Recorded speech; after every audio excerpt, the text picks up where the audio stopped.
మన మధ్యలో ఉన్న అహల్య చదివి వినిపిస్తుంది. దయతో అందరూ ఆవిడను అనుసరించి మనము పలుకుదాం.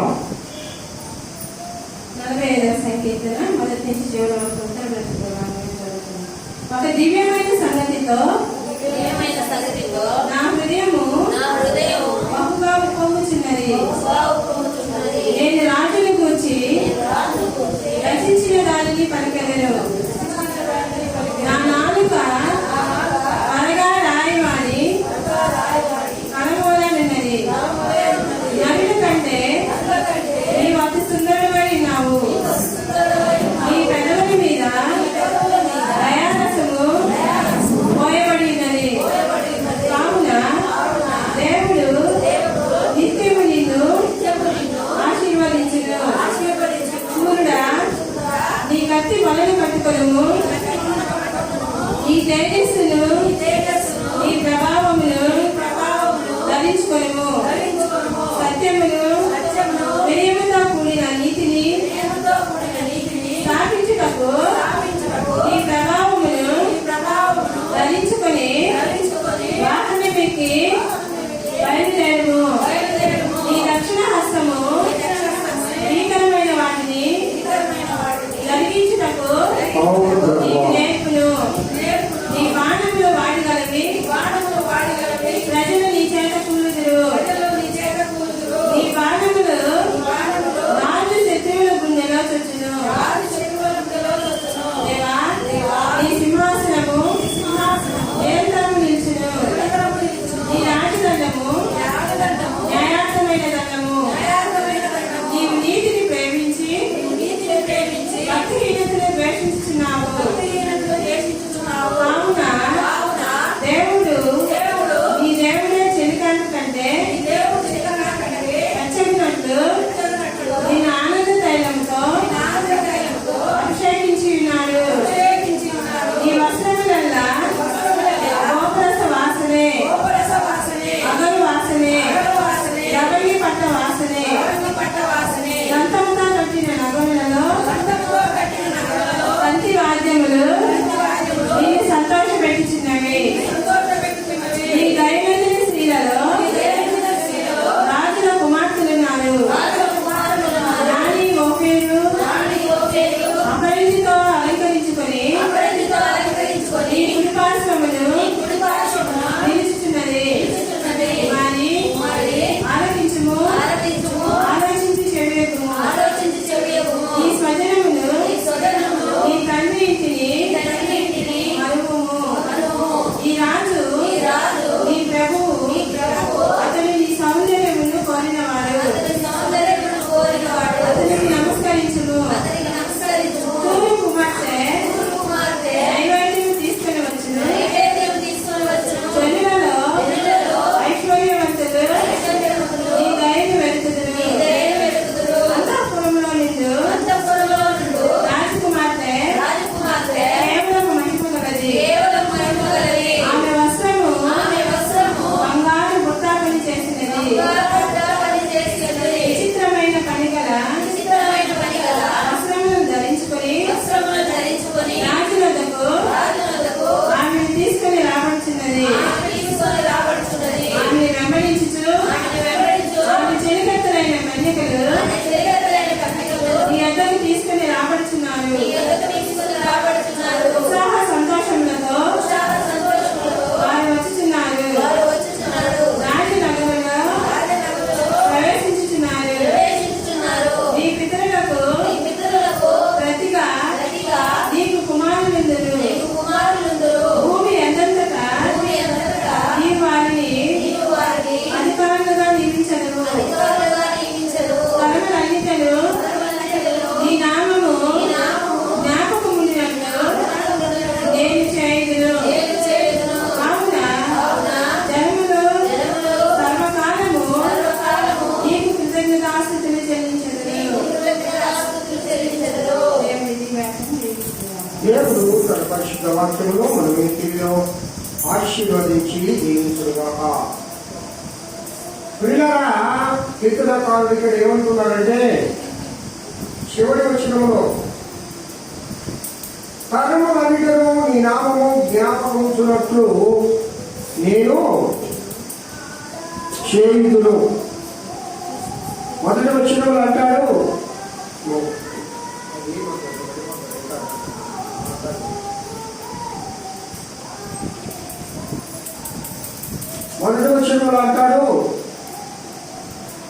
ఒక దివ్యమైన సంగతితో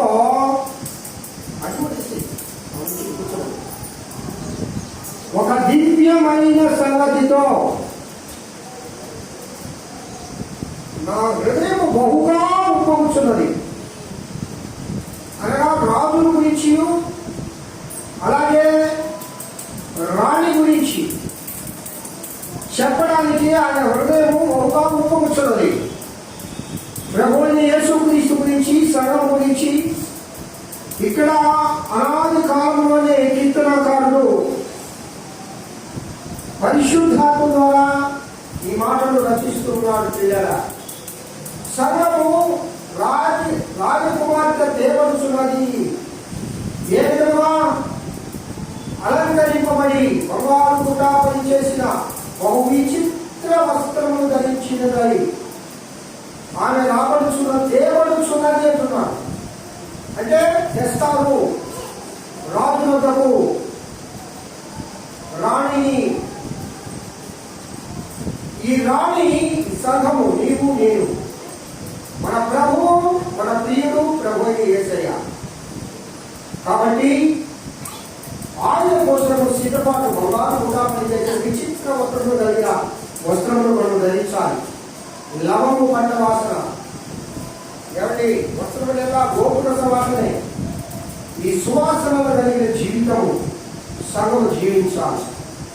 అలాంటి కృప మన ప్రియుడైన యేసయ్య మనకు దయచేయుగాక. ఆమేన్. దేవుని కొద్ది నిమిషాలు ఆరాధన చేసుకున్నాం. ప్రియులారా, కాలమంతా ఆయన మనల్ని కాచి కాపాడి ఈ గొప్ప సమయాన్ని ఆ దేవదేవుడు అనుగ్రహించినందుకు ఆ మహామహుడికి, మహోన్నతుడికి, పరిశుద్ధుడికి, ఆ ఘనమైన దేవుడికి స్తుతి స్తోత్రములు చెల్లించుకుందాం. ఈ గొప్ప సంగతితో నా హృదయం ఉప్పొంగుచున్నదంటాడు. ఈ ఉదయం కాలంలో నీ హృదయం ఉప్పొంగాలి. నీ హృదయం సంతోషించాలి. నీ హృదయం ఆనందంతో నింపబడాలి. దేవుని స్తుతించండి. ప్రభా, నా నాలుక త్వరగా రాయడానికి కలవలే ఉన్నది. కాబట్టి నీ నాలుకతో దేవుని స్తుతించు. నీ జిహ్వాఫలము దేవునికి అర్పించు.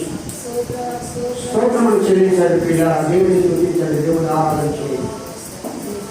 ఆ మహామహుని, మహోన్నతుని, పరిశుద్ధుని, ఆ ఘనమైన దేవుని, ఆ బలమైన దేవుని మనం ఎంతో వేళలా స్తుతించాలి. కాలంగా ఆయన ప్రభుత్వం మనల్ని కాచి కాపాడి ఈ గొప్ప సమయాన్ని అనుగ్రహించిన దేవునికి స్తోత్రాలు చేద్దాం. స్తోత్రం అందరూ ఏం చేస్తున్నారు?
Yes,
ఆరాధనా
దేవుని బిడ్డలా దేవుని ఆరాధిస్తూ ఉన్నప్పుడు, దేవుని స్తుతిస్తూ ఉన్నప్పుడు భక్తుడు ఏంటంటే ప్రభువా నీ మౌనంలో నేను ఆరాధిస్తూ ఉన్నప్పుడు నా చింతను మరుస్తాను. నేను స్తుతించి ఆరాధిస్తూ ఉన్నప్పుడు లోకంలో ఉన్న చింతలన్నీ మరుస్తాను. కాబట్టి దేవుని ఆరాధించేటప్పుడు ఆత్మతో సత్యంతో దేవుని ఆరాధిస్తే మన చింతలన్నీ బాసే దేవుడాయ, నీ బాధలన్నీ తీర్చే దేవుడాయ, నీకున్న ప్రతి వేదనను తొలగించే దేవుడాయ. ఆ మహామహుడు మహోన్నతుడు పరిశుద్ధుడు ఆ ఘనమైన దేవుని నామములో ఆత్మతో సత్యంతో ఆరాధన చేయాల్సిందిగా ఆరాధన చేయాలి. గొప్ప దేవాని నామానికి స్తోత్రం. పునరుద్ధారణలో ఇంతవరకు ఆరాధించినటువంటి మాతో మాట్లాడండి. బలహీనుడైన దాసులను నీ చేతులకు సమర్పించుకుంటున్నాం. వచ్చిన ప్రతి బిడ్డతో ఒక్కొక్కరితో నాకు సూటిగా మాట్లాడమని ఈ నామములకి మహిమాగత ప్రభావం చెల్లించుకుంటాం. యేసు క్రీస్తు బలమైన నామం పేరిట వేడుకొంచున్నాను తండ్రి. ఆమేన్. అందరూ కూర్చున్నాం. దేవుని పరిశుద్ధ నామములకు స్తుతి ఘనత మహిమ ప్రభావములు కలుగునుగాక. దేవుని వాక్య భాగములకు పోదాం ప్రియులారా. జాగ్రత్తగా దేవుని వాక్యాన్ని విందాం. ఇక్కడ కరెక్ట్గా 45 minutes అంటే 10:30కి అయిపోవాలి. ఇప్పుడు అది ఫాస్ట్ కొంచెం 9:45 అయింది. అనగా 45 నిమిషాలు వాక్యాన్ని చదువుకొని ధ్యానం చేసుకొని మనం ముగించుకుందాం. ప్రతిదానికి సమయం ఉంది. దేవుని ఆరాధన కూడా సమయం ఉంది. గుర్తించారు. 2వ దినవృత్తాంతంలో 23వ అధ్యాయము 1 నుండి 10 వచనాలు చదువుతున్నా. నిన్న నేను సాటర్డే దీని వాక్యం చెప్పాను కానీ వచ్చింది 3. మళ్ళా ఏ వాక్యం చెప్తున్నా. ఈ వాక్యం అంటే ఏ వాక్యం రాదు. ఆత్మదేవుడు కొత్త అంశాలు మాట్లాడతాడు, విన్న వాళ్ళతో కూడా మాట్లాడతాడు. కాబట్టి దయచేసి జాగ్రత్తగా దేవుని మాటలు వినండి. 2వ దినవృత్తాంతంలో 33వ అధ్యాయం ఉంటుంది. 33వ అధ్యాయం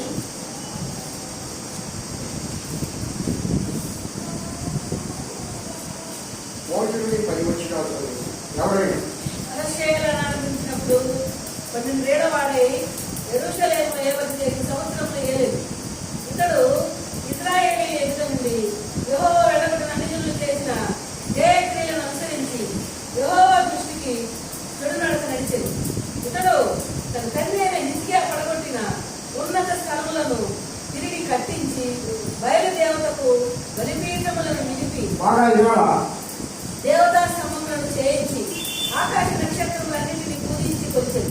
మరియు నా నామం ఎన్నకెన్నటికి ఉంటుందని యెరూషలేమునందు ఏ స్థలము గురించి యెహోవా సెలవిచ్చెనో అక్కడనున్న యెహోవా మందిరమందు అతడు బలిపీఠములను కట్టించెను.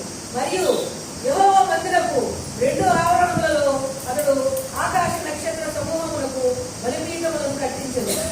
బెరహిన్నోము లోయయందు అతడు తన కుమారులను అగ్నిలో గుండా దాటించి ముహూర్తములను విచారించుతూ మంత్రములను చెల్లకితనమును వాడుక చేయు కర్ణ విచారములతోనూ దోతిదానులతోనూ సాంగత్యం చేయుచు యెహోవా దృష్టికి భోగాచరణ నడక నడుపుతూ ఆయనకు కోపం పుట్టించెను.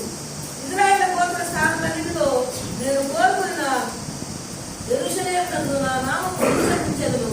నేను మోషే ద్వారా నియమించిన కట్టడలను విధులను ధర్మశాస్త్రం అంతటినీ అనుసరించి నడుచుకున్నట్టుకై వారు జాగ్రత్త పడినలా మీ పితరులకు నేను గాయపరిచిన దేశము నుండి ఇశ్రాయేలీయులను నేను ఇక తొలగించునని దావీదుతోనూ అతని కుమారుడైన సొలొమోనుతో యెహోవా దేవుడు సెలవించిన మాటను లక్ష్య పెట్టక ఆ మందిరం నందు మనష్షే తాను చేసిన చెక్కుడు విగ్రహములను నిలిపెను.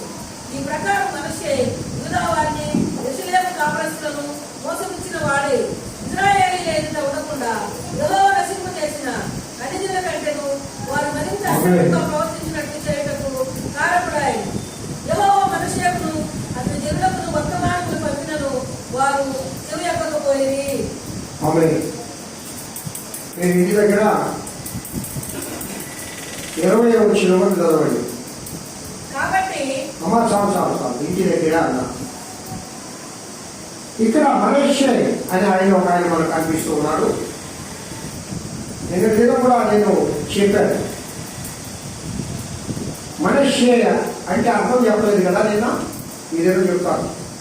ఇంకా చాలా పరిశుద్ధాత్మ దేవుడు కొత్త అంశాలు మనకి నేను చెప్పిందే కదా అని ఉండగా నేను వచ్చినప్పుడు నేను మీకోసం చెప్తున్నాను. ఒక వాక్యాన్ని పదే చెప్పినా ఆత్మదేవుడు నూతనంగా మాట్లాడతాడు. జీవజనంలో ఊట రుచులు వేరువేరుగా ఉంటాయి. ఇంకొకసారి చెప్పరా, ఆత్మదేవుడు ఒక రకంగా మాట్లాడితే మీకు ఇంకొక రకంగా అది అవగాహన అవుతుంది. పరిశుద్ధాత్మ దేవుడు ఆ దినము మొదటి దినమున పరిశుద్ధాత్మను పొంది పేతురు వారు ప్రసంగిస్తూ ఉంటే వారి భాషలో వారికి అర్థమయ్యే రీతిని అక్కడ దేవుడు బయలుపరిచాడు. అర్థమైందా మీకు? పేతురు వారి భాషలో మాట్లాడాల. మీకు అర్థమైందో లేదు? అర్థమైందా? పేతురు ఏ భాషలో మాట్లాడుతున్నాడు? హెబ్రీ భాషలో మాట్లాడుతున్నాడు. యూదులందరూ హెబ్రీ భాషలో మాట్లాడుతున్నారు. మరి వాళ్ళకేంటి ఎట్లా అర్థమైంది? పాపం దీని ఎదుర్కొని చాలా మంది పరిశుద్ధాత్మ మాట్లాడతారు. వారి భాషలో మాట్లాడిందా, వారికి అర్థమైందా? ఇప్పుడు మాట్లాడటం లేదే అర్థం. మీరు అర్థం చేసుకోండి. దేవుడి వాక్యాన్ని లౌకిక జ్ఞానంతో అవగాహన చేసుకుంటే అది అర్థం కాదు. దేవుడు మాత్రం హెబ్రీ భాషలోనే మాట్లాడుతున్నాడు. ఆ ఇదే వాళ్ళకు వాళ్ళ భాషలో ట్రాన్స్లేట్ అయి మాట్లాడినంత పరిశుద్ధాత్మ దేవుడు మాట్లాడతాడు. యెరూషలేములో పండుగ దినం ఏ పండుగ రోజు? పెంతెకోస్తు పండుగలో ఒక ఆచారం ఏంటంటే యూదులు దేశ విదేశాల్లో ఎక్కడున్నా ఆ దినమున యెరూషలేముకు వచ్చి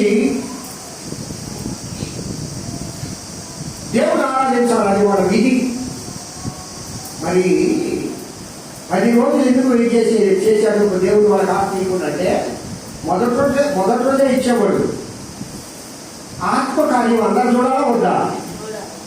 ప్రపంచంలో నలుమూలలో ఉన్న యూదులు,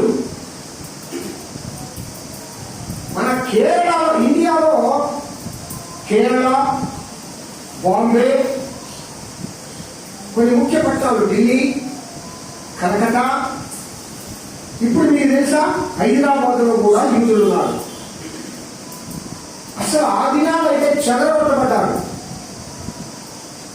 ఇప్పుడు చాలా మంది యూదులు ఇజ్రాయెల్ దేశానికి వెళ్తున్నారు. ఆ దినాల్లో చెదరగొట్టబడి ఆయా దేశాలకు వచ్చారు. మన ఇండియా నుంచి కూడా ఆ యూదులు వెళ్ళి కేరళలో ఉన్న యూదులు ఇక్కడికి వచ్చిన తర్వాత ఇబ్రూ భాష లేదు కదా, కేరళ నేర్చుకున్నారట. వినండి బాగా, దయచేసి డిస్టర్బ్ కావద్దు. కేరళ నేర్చుకున్నారట. అక్కడ పోతే ఆ దినము కేరళలో కూడా పరిశుద్ధాత్మ మాట్లాడుతుంది. ఇదేంటన్నా మరి ఎవరు కార్యం చేశారు అక్కడ? మరి ఇప్పుడు మాట్లాడటం లేదా, మాకు వినపడడం లేదా? దేవుడు చిత్తం ఏంటంటే ఆత్మదేవుడు అప్పుడే భూలోకానికి వచ్చాడు కాబట్టి పరిశుద్ధాత్ముని కార్యములు ప్రపంచం నలుమూలలా తెలియబడాలని ఆ విధంగా మాట్లాడడం జరిగింది. ఆమేన్. మీకు తెలుసా? నాకు తెలుసు, నా స్వార్థం. రండి ఇప్పుడు చూపిస్తావు. రండి అంటున్నాడు. రావు ఇంగ్లీష్ మాట్లాడతాడు పరిశుద్ధాత్మ వస్తే.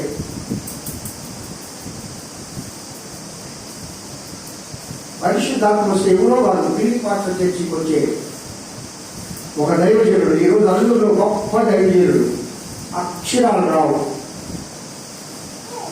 పరిశుద్ధాత్మ వస్తే ఇంగ్లీష్ మాట్లాడతాడు. దేవుడు వాక్యం స్పష్టంగా చెబుతాడు. బ్రదర్ బ్రదర్ బయట మిమ్మల్ని నవ్వుకునేవాడు. ఆయన చేపలు పట్టుకునేవాడు. ఆయన మాతోటి వయసుడే ఇట్లా బయట చేసి బ్రదర్ బ్రదర్ ఒకసారి ఇంగ్లీష్లో మాట్లాడదాం. ఉన్నాడు బ్రదర్, నేను ఎప్పుడు మాట్లాడినాను, నాకేమో అది కూడా రావాలి. అబ్బో అప్పట్లో ఈ సెల్ లేవు, రికార్డ్ చేయడానికి. అప్పుడైతే రికార్డ్ చేసి కూర్చున్నాం. ఎక్కడ ఉన్నాయి సెల్స్ అంటే ఏంటి ప్రియారా, ఏంటి అద్భుతం? ఆత్మదేవుని అద్భుతం అది తెలుసా? సరే, మనం బాగా పోతాం. ఇక్కడ యూదులు ఇజ్రాయేల్ ఎప్పుడు వేరేటువంటి ఇజ్రాయేల్ దేశం 2 భాగాలుగా, ఎవరి కాలంలో? దావీదు కాలంలో ఇజ్రాయేల్ దేశం కొత్త అంటే 12 గోత్రాలు ఇజ్రాయేల్ దేశం అంటే జ్ఞాపకం పెట్టుకోండి.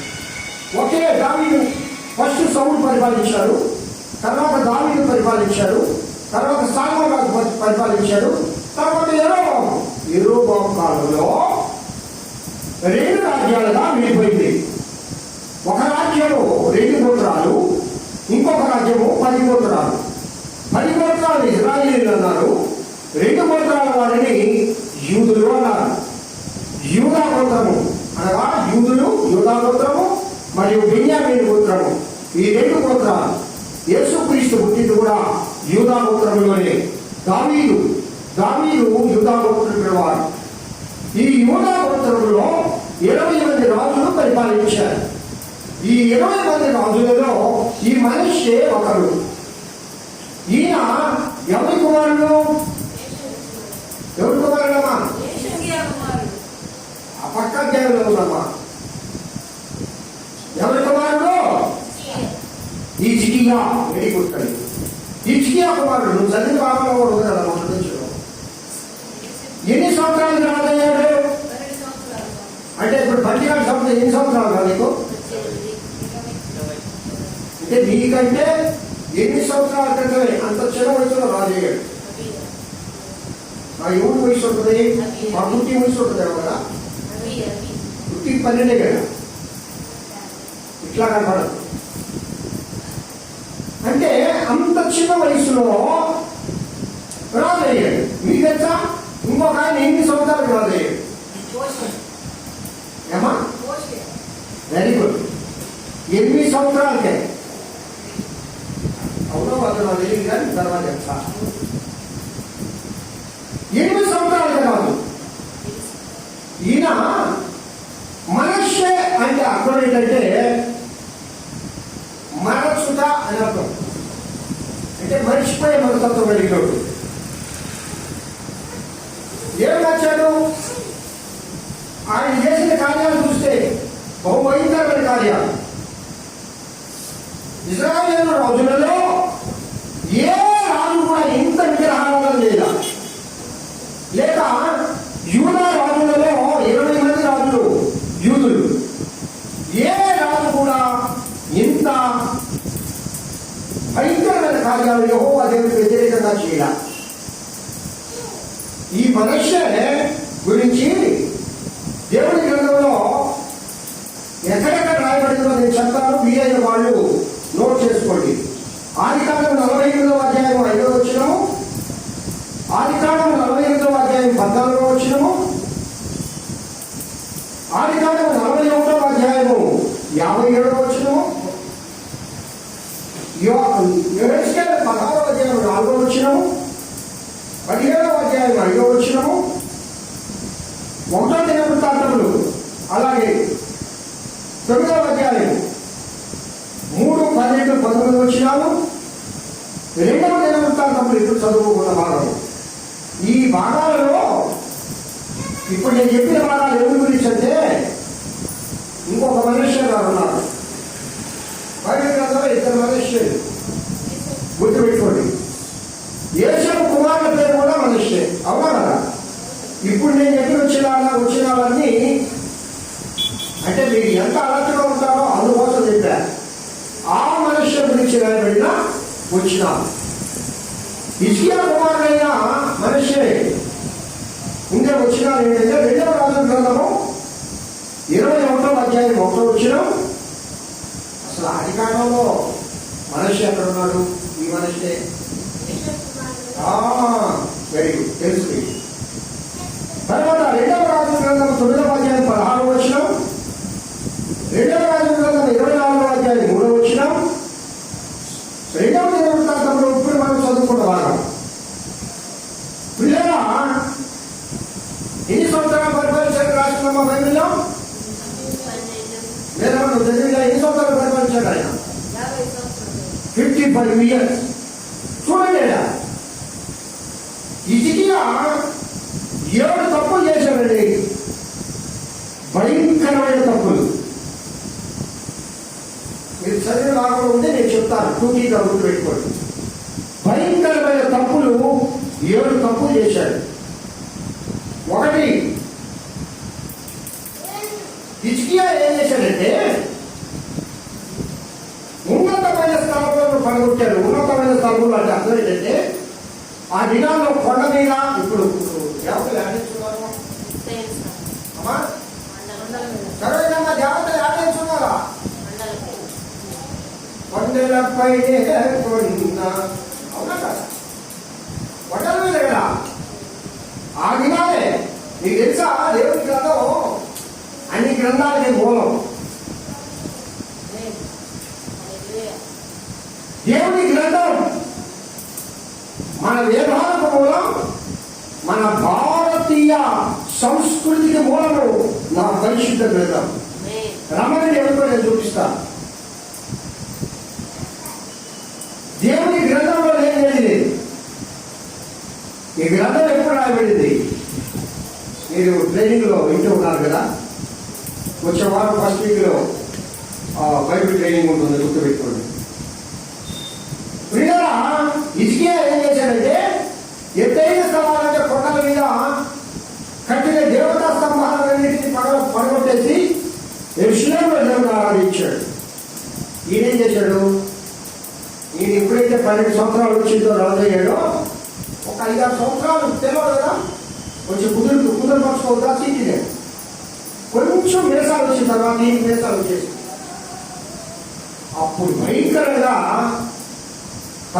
తండ్రి గారు ఏ కొండల పైన ఆ దేవతా స్తంభాలు పడగొట్టాడో అవన్నీ కట్టి మళ్ళా అక్కడ బయలు దేవతలు పెట్టాడు. ఎంత భయంకరమైన కార్యం. రెండవది, ఆకాశ నక్షత్రాలను పూజించాడు. ఇప్పుడు కూడా నక్షత్రాలు పూజిస్తారా లేదా? సూర్యదేవత, చంద్రదేవత, సూర్య చక్రాది దేవతలు, నక్షత్రాలన్నిటినీ పూజిస్తారు. ఇది ఆనాడే ఉండింది. మన వరకు మన భారతీయులు పూజిస్తున్నారండి. తప్పు తప్పు. ఇది మన భారతీయులే కాదు, కొన్ని వేల సంవత్సరాల క్రితమే నక్షత్రాలను, సూర్య చంద్రాలను పూజించేవాడు.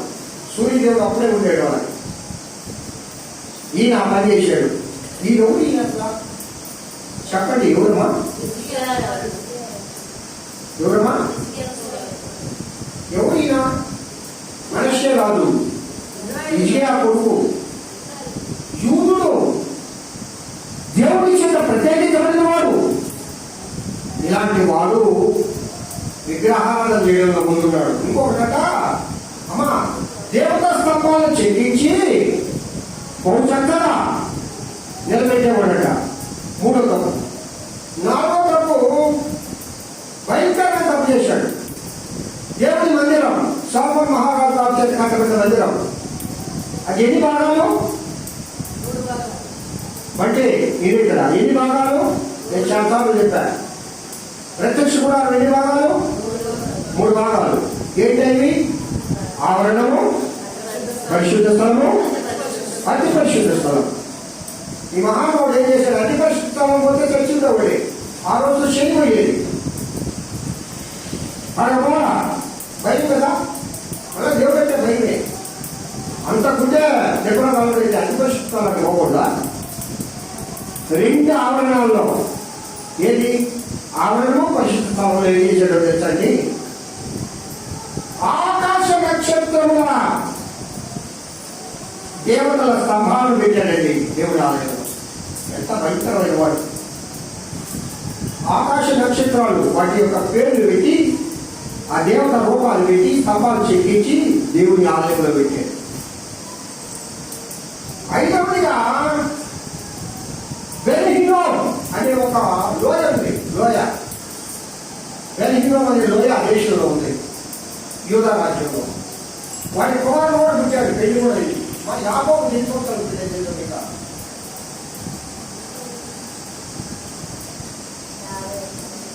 ఎవరు యాకోబు? మన యాకోబు కాదు. మన యాకోబు అన్నారు ఆయన నింపుతారు పెళ్లి అయిందంటే వాళ్ళ మనవాళ్ళు చెప్పండి, కనుక్కోదైనా. నేను అడిగింది బైబిల్ కాదు. యాకోబుకి 60 సంవత్సరాలకు మ్యారేజ్ చేసుకున్నాడు. అంటే ఆ దినాల్లో మ్యారేజ్ కావాలంటే మ్యారేజ్ వయసు ఇప్పుడెంత? 22, 20. మరి మగ పిల్లలు ఆడపిల్లలకు 16, 18 అయింది. ఆ దినాల్లో 60, 70 ఇయర్స్ వచ్చే పెళ్లి చేసుకునేవాళ్ళు. వాళ్ళ ఆయుష్ కూడా ఆ విధంగా ఉండేది. అబ్రహాము కుమారుడైన ఇస్సాకు కుమారుడైన యాకోబు 60 సంవత్సరాలు పెళ్లి చేసుకున్నాడు. సరే, యాకోబు నుంచి ఈ దగ్గరికి వచ్చేదైతే ఈయన 30 సంవత్సరాలు పెళ్లి చేసుకున్నాడు. ఈయనకు కుమారులు పుట్టారు. కుమారులు పుట్టితే వాళ్ళ చేత ఏం చేశారు చెప్పండి రా. మొన్న గండం జరిగింది ఇక్కడ. దాన్ని ఏం పండుగ? మొహరం. ఆ మొహరం రోజు మీకు సంగతి తెలుసు. నేను చిన్నప్పుడు కాకింది ఆ రాత్రంతా ఆడి గడిపేవాడు. చాలా మంది మన ముస్లిం సోదరులు ముగ్గులు కాల్చి ఆ గుండాన్ని మొత్తారు. మాకైతే ఆశ్చర్యం వేసింది. మన కాదు ఎక్కువ కాదు. అలాగే తిరుపతిలో కూడా మహోత్సవం మళ్ళీ చేస్తారు. అసలు ఇది ఎక్కడి నుంచి వచ్చిందంటే ఇప్పుడు చదివిన భావంలో ఉంది.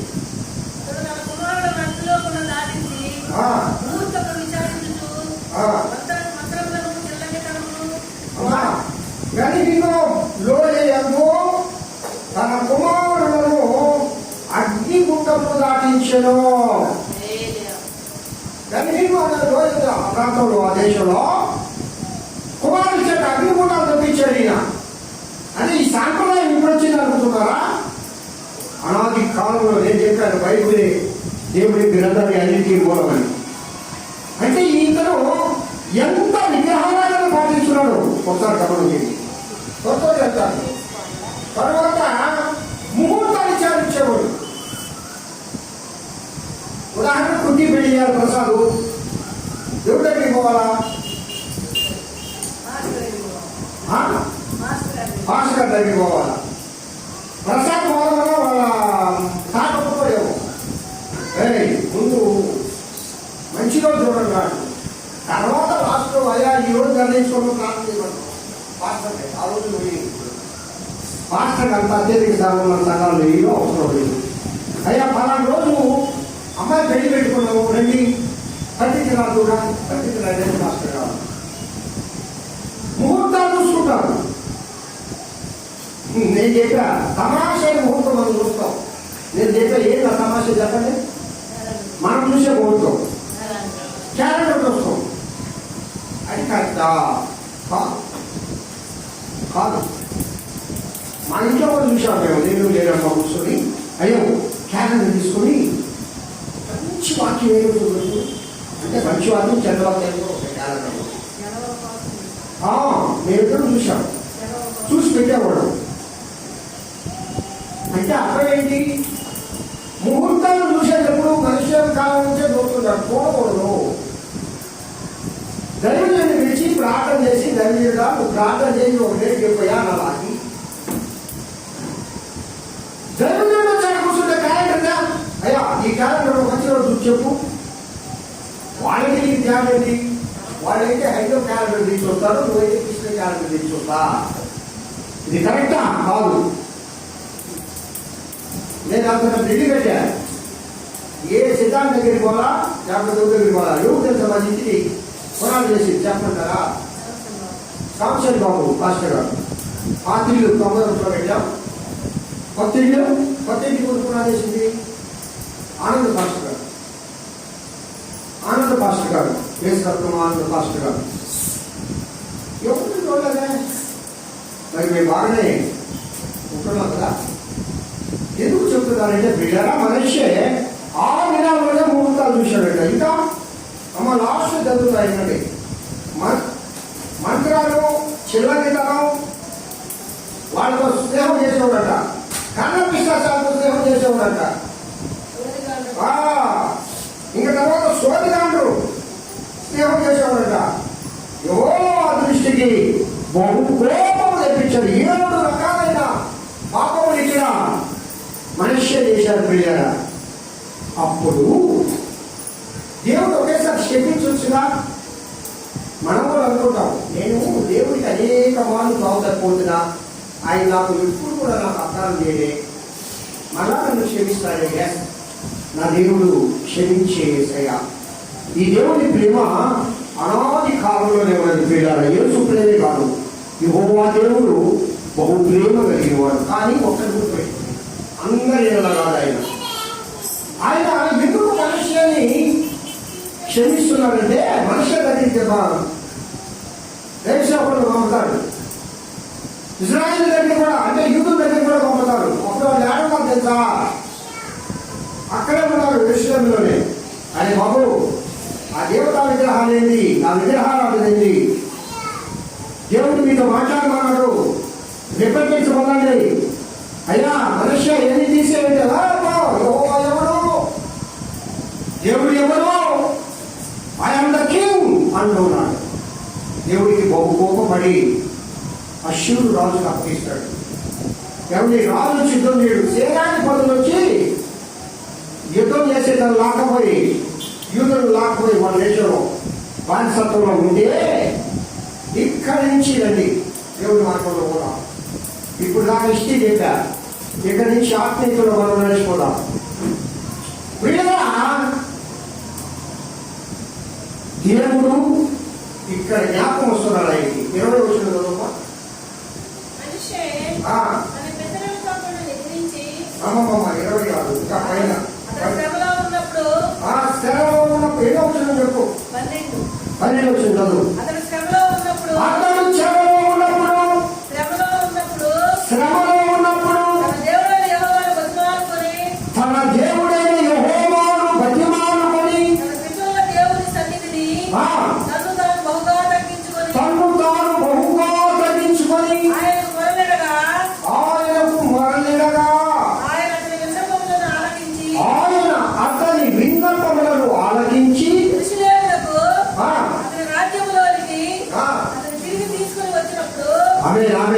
చాలు ఏమ్మా, మనకే కోపం వస్తుంది మనిషి చేసే పనులు.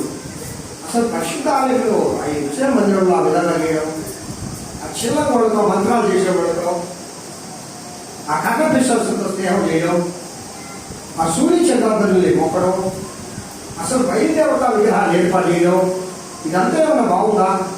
మనకే బాగా వస్తుంది, కోపం వస్తుంది. నాకైతే మీకు ఎంతుందో నాకు అర్థం కాదు. కానీ ఇతడు శ్రమలో అంటే అశుద్ధ చేతికి ఉన్నాడు. యూదులు వెళ్ళిపోయారు, అక్కడికి రాజు పోయాడు, రాజు భార్యలు పోయాడు, అందరూ పోయాడు, బానిస అయిపోయాడు. శ్రమ పడుతూ దేవుడి దగ్గర ప్రార్థన చేస్తూ ఉన్నాడు. ఎట్లా ప్రార్థన చేస్తున్నాడమ్మా? బహుగా తను తాను తగ్గించుకొని. బాగా ఇక్కడ ఎట్లాగమ్మా? బహుగా తను తాను తగ్గించుకొని. అంటే ఇంకా పూర్వం తను తాను తగ్గించుకోవాలా? ఇంకా పూర్వం ఆయన తగ్గింది అన్నాడు, నేను రాజు అన్నాడు, దేవుడు లేదన్నాడు, దైవంతో లేదన్నాడు, నేను ఎన్నుకున్నదే మాత్రం అన్నాడు, నేను పూజించేవాడే దేవుడు అన్నాడు. ఇంకో మాట చెప్పనా? ఇతని కాలంలో ఇజ్రాయేల్ విగ్రహారాధన చేసినట్టు ఎప్పటి కాలంలో చేయలేదంట. దేశమంతా విగ్రహాలే.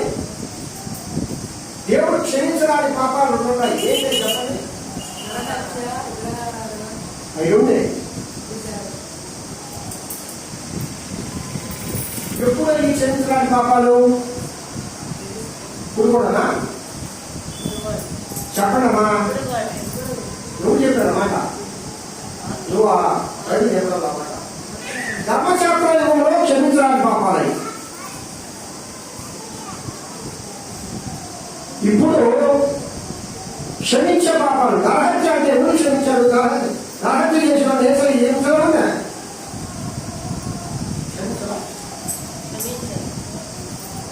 పరబ్రాహ్మణుడు లేడు. బందిపోటు అంటే అర్థమైంది. ఎంతమంది జరుపుకుంటారు? క్షమించడా లేదా? వ్యభిచారం చేయించున్న స్త్రీ మొట్టమొదట క్షమించాడా లేదా? విగ్రహాలు ఎవరు? అన్ని విగ్రహాలు ఇద్దరే కదా. ఒక సైన్యాధిపతి పేదలు ఇంటికి పిలిపించుకుంటాడు ఒక ఆయన. ఎవరు ఆయన? ఊరమ్మా, ఇంత మట్టి కూడా అయిపోయింది.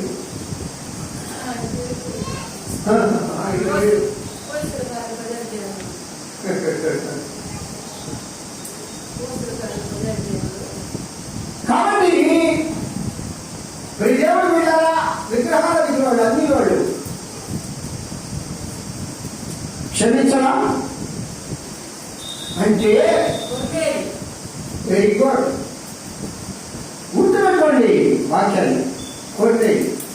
కొట్టేది యూదులు కాదు,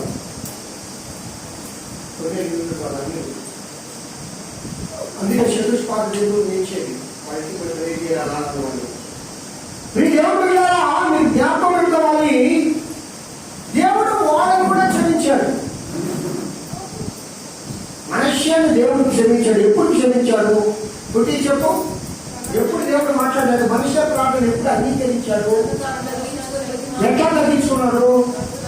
బహుగా అంటే అర్థమైంది.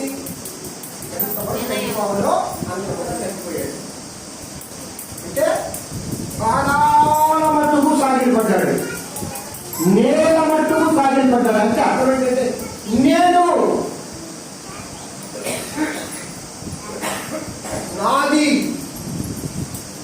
అనే అహంకారం అంటాము. మీకేం అంత అహంకారం అని అంటారు మన పెద్దలు. నేను నాది అనే అహంకారం పూర్తిగా తగ్గించుకుంటే దేవుడు నీ ప్రార్థన చేశాడు. నేను సీరియస్గా చెప్తా ఉన్నా, ప్రార్థన చేసే తల్లులు ఉన్నారు, ముందు అహం తగ్గించుకోండి. నేను ఎప్పుడు అహం ఉన్నాయా? చాలాసార్లు ఉండేవు. ఒకసారి పరిశీలన చేసుకో. మనిషే అన్ని పాపాలు చేసినా, దేవుడు వ్యతిరేకంగా జీవించినా, ఎందుకు మనుష్య ప్రార్థన దేవుడు విన్నాడంటే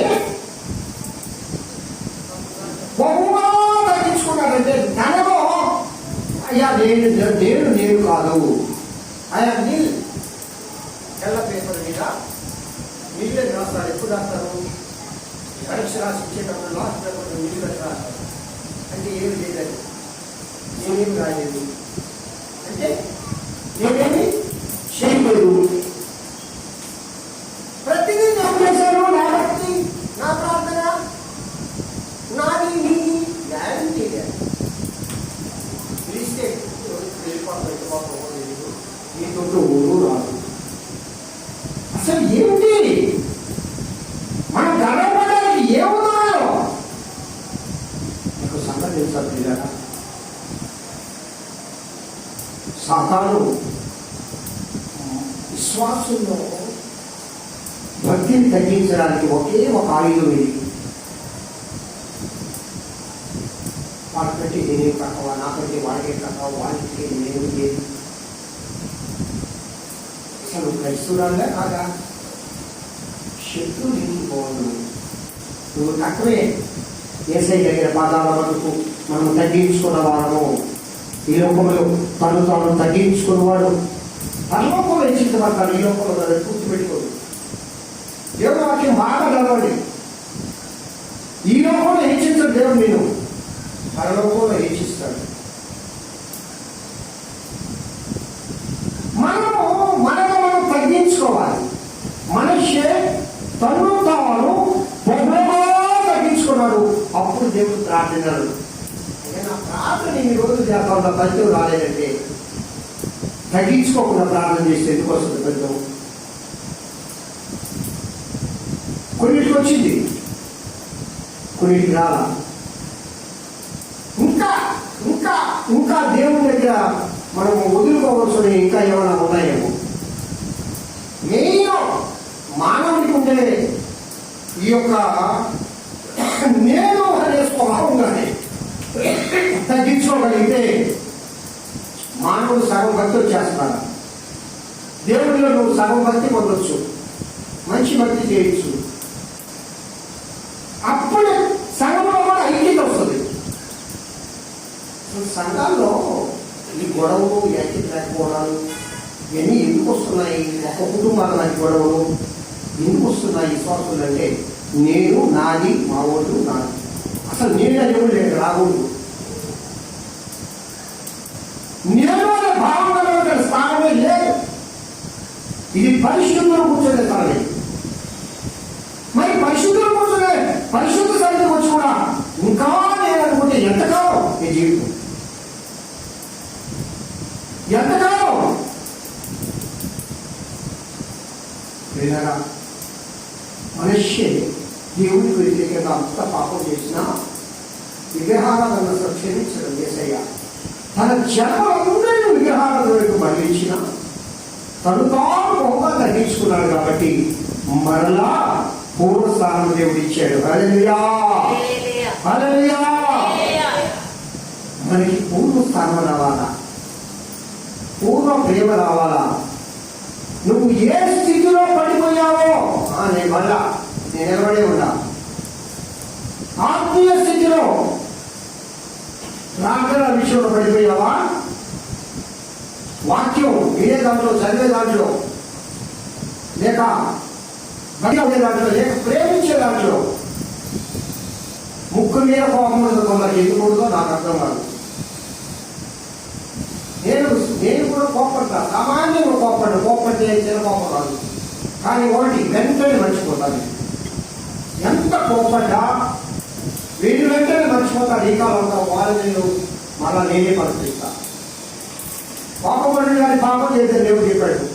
మరి ఉపదేశం ఇది